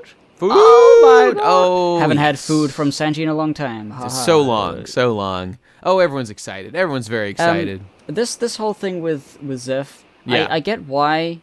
It just feels like we haven't talked about Judge, and Judge hasn't been really important since the flashback, so this is sort of like a weird time to have like a... By the way, Sanji's real father is Zeph instead of Judge. Judge has been like doing nothing for like the last 15 chapters. Well, you know, forget Judge. I mean, sure, by just bringing in the word father, it'll draw that comparison. But, you know, I don't really think that was the main thrust. Yes, that's definitely relevant. Like, Sanji has said, like, you're not my father. But now, like, that was established a while ago. But now we're just seeing, like, here it is. Like, this is the man. I mean, I don't dislike it. It's just sort of... Well, let's just... Yeah, okay, go ahead. No, I have nothing. Okay, well, I was just gonna say, so here's the rebuilt Barati after the time skip and stuff. They've expanded. Oh, yeah. It's got a couple more floors. They're dealing with some rowdy guests. By the way, a big stink was made of the fact that these pirates who are being rowdy in the Barati right now are in fact from Wanted, some old school pirate boys that existed in the very first version of One Piece that was ever made. Like, there was that guy sitting there on the right, the captain guy, and that guy to his left was one of the crew members in the original Wanted. And now he shows up here just as, like, random crew boys in the background. They're in One Piece now. There they are. They're canon, more or less. Yeah. A different version of the character, I think, but... yeah, definitely. It's like a callback at the very least. I actually don't think he's like making them canon, but it's definitely a callback. So. Oh yeah, it's a callback, and I think maybe like a sort of hint at the or a reminder that there's going to be a callback to the samurai guy in Wano, the one he made a comic about. Oh well, sure. Yeah, that could be cool. Oh man, how exciting! That's coming up. But here we go. He's already been established as a one-piece zombie. I don't think he's going to spend too much. I mean, obviously, it has to be discussed because that's plot relevant. Yeah, but it's just fair I enough. like that. Fair I enough. like he's remembering old stuff. Agreed. So here we just got they the just so foods. happen to make the exact same meal with the shrimp. Oh, it's a story. Calm your rage, your boiling I wasn't- anger. I wasn't angry about it. It You're was just furious. Sort of funny. I mean, yeah, it's Just kind of like funny. It's just a little moment of connection, showing these two, father and son. This is the man who really raised him and taught him everything he knows. Let dig in. I'll feed anyone who wishes to eat.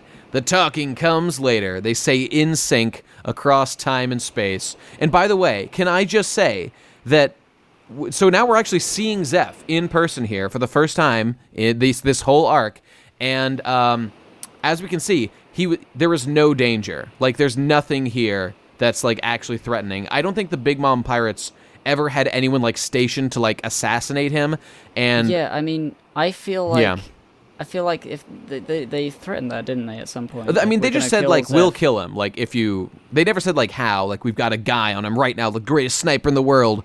I know, but like the fact that this was like, oh, and by the way, here's Barati is like, oh, yeah. Is there gonna be like a Big Mom guy sitting there like with a yeah, that was what they could have done. Mushi? They could have done that. And he just goes like, oh, okay, I'll kill Zed. Like whatever he would do. Or maybe he would just be like, okay, I'm going. They just could have something cool to be like that. They could have done a thing. I mean, one thing I was thinking that they might go with was like showing like a member of the Big Mom crew like beat up like in the corner, but then like Zeph feeds him anyway or something like that.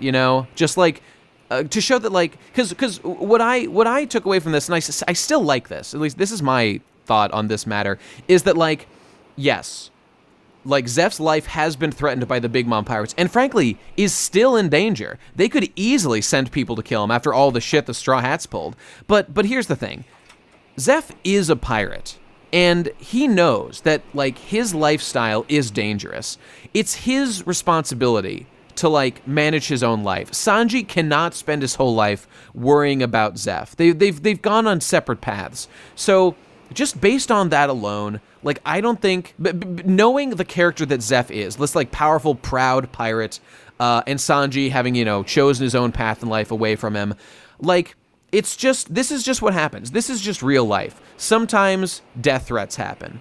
And considering who these characters are who are willing to face death every day to do what they do, like, I think I find it kind of romantic in like a manly way that like, yeah, it's his life, man. If death threats come, it's Zeph's responsibility to deal with them. If it's Sanji's fault, hey, we could cry about it. But at the end of the day, the pirate's life is the pirate's life.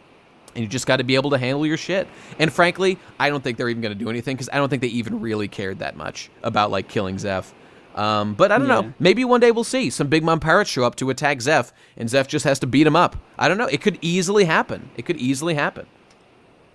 Yeah, I mean, the reason I don't think it would ever really actually happen. Yeah, is because they got those pictures. They got those pictures.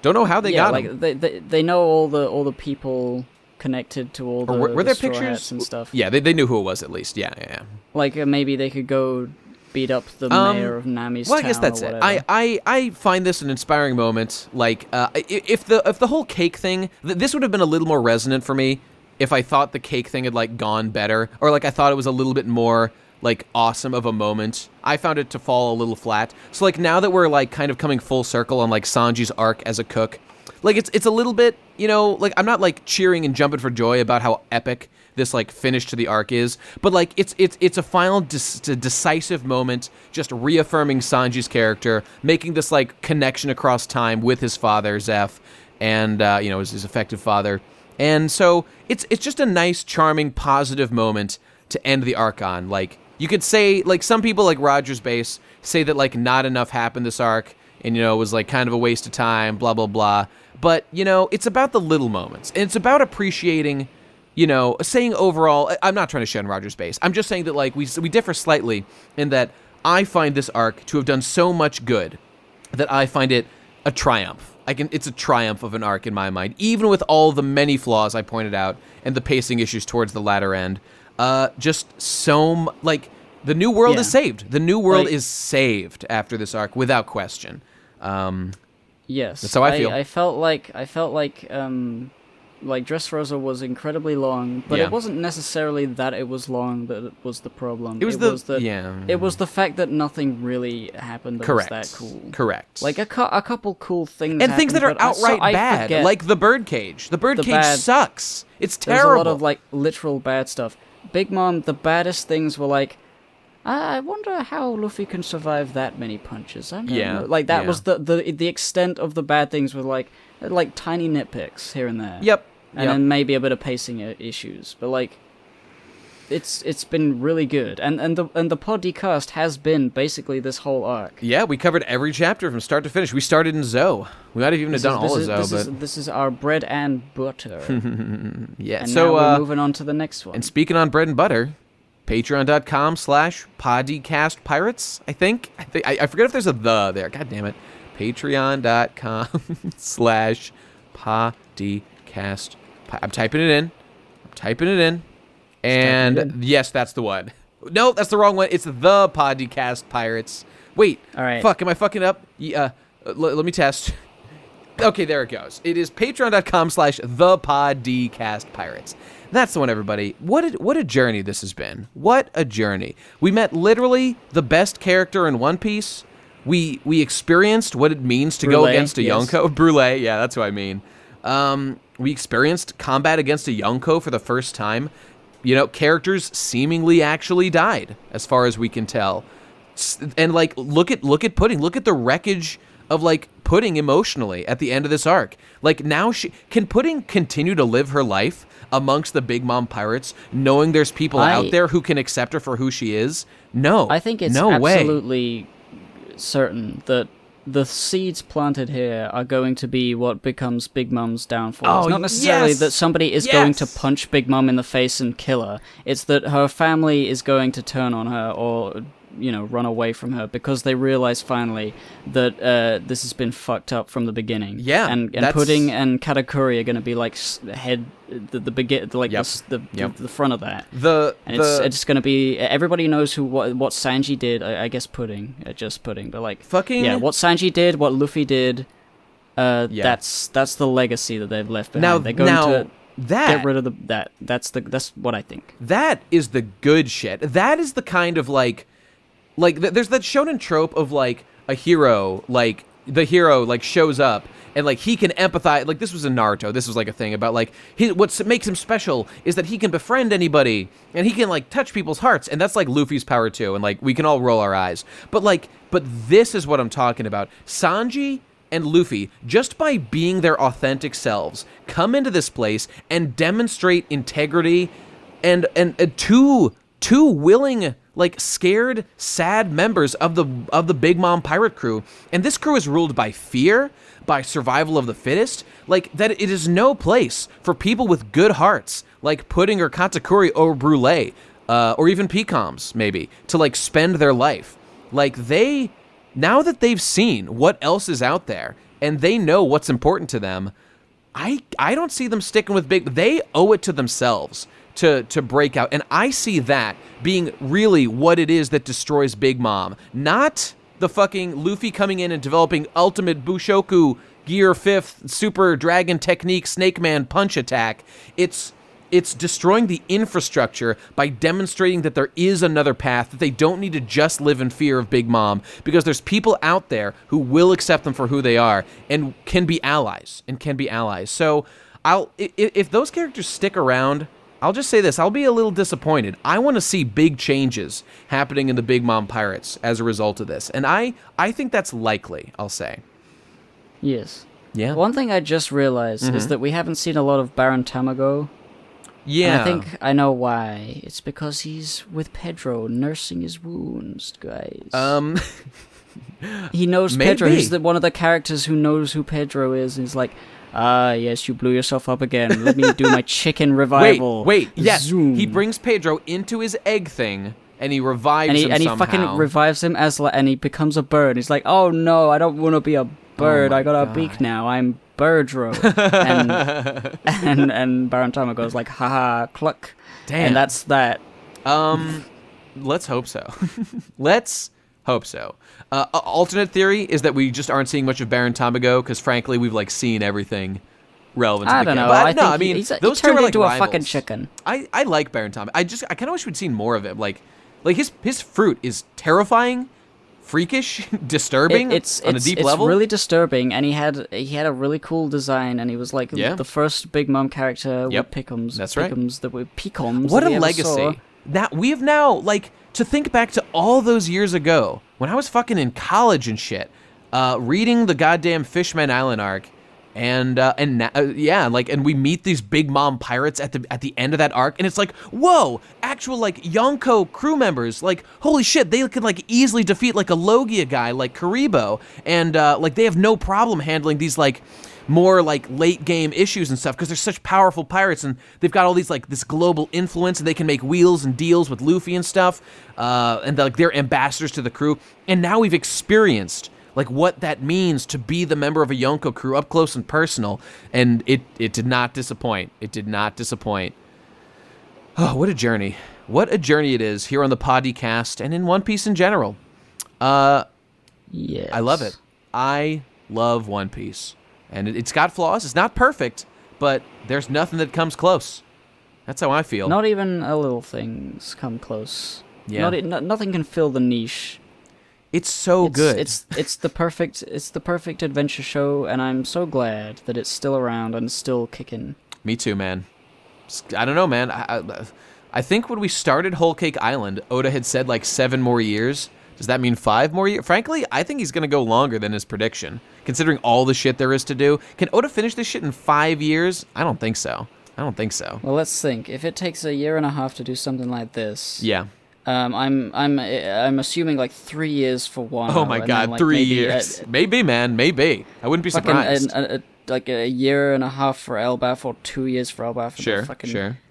Elbaf doesn't need to be that long, probably. And then, I mean, I don't know. Then don't forget I guess Reverie. It doesn't even need to be an arc, I guess. It could just be an island they go to for a specific thing. Everyone assumes that they'll go to Elbaf. We don't actually know that, though. I mean, like Usopp has said. That, but Usopp has said we gotta go to Elbaf. We gotta go. Usopp's gonna go, and all the giant. He's gonna be the king boys. of the giants. Yeah, you're right. It's gonna be from God Usopp to God Giant Usopp. Or something. Yeah. His wanted poster is gonna be he's a giant, and he's like, wait, I'm not a giant. They'll guys. call him King of the Giants or something. You know. We gotta meet that the Loki. He'll marry the fucking giant. The Prince Loki, who is looking for a bride. It'll be Usopp. Yes. He'll dress in a wedding dress as part of a funny ruse for some reason. It could happen. And he'll be like, uh-oh. That would be in character wedding. for Usopp, I'd say. Incredible. Yeah. Incredible. God, what a great time. I think 5 years is optimistic. I think it's way optimistic. I think like 7 years from now, maybe, personally, considering all the stuff there is to do. I don't know, man. We'll see. 2025, maybe. If that. I could see it going way longer. I don't know, man. I just don't like all the things that are left to do. There's quite a bit. That's all I'm saying. All right, well, I guess that's it. I'm exhausted. That was our longest episode ever by far, but it was appropriate. End of an arc. Our first complete arc that we covered here on the podcast. I hope everybody enjoyed. The show's growing.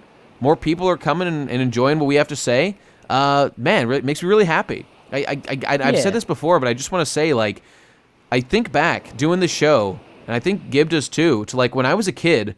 Like, my brother read One Piece a little bit, but really there was nobody around, because Ben wouldn't, like, keep up with it, that I could talk to consistently.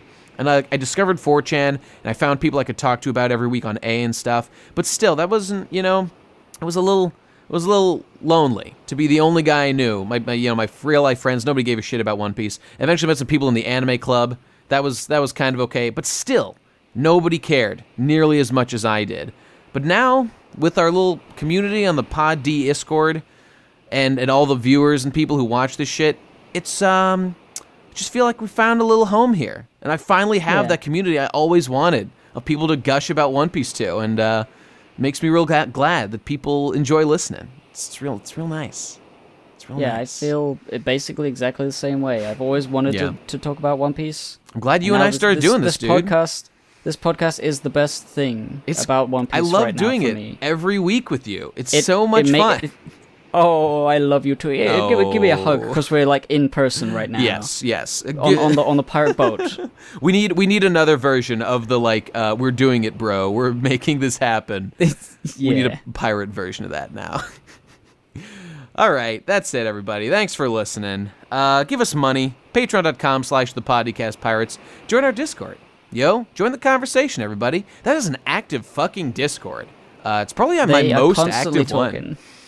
It's too much. It's a lot. It's a lot going on there. Which is why it's fun though. I want to make a hierarchical system. I want more people to become patrons so we can ignore the lowly commoners in the main chat, and we can have the real deal and force people to give us money and join the higher level chats. So please, everyone, help my evil corporate scheme. Let's make this happen for me and my wallet. All right, that's it. Thanks for listening, everybody. We'll see you not next week. No chapter next week, I believe. It's Golden Week. Salute our boys in Nippon. Hopefully the week after that, we will see you again with a new episode. All right. See you then, everybody. Have a good time. See ya. Bye. Ooh, I'm waving.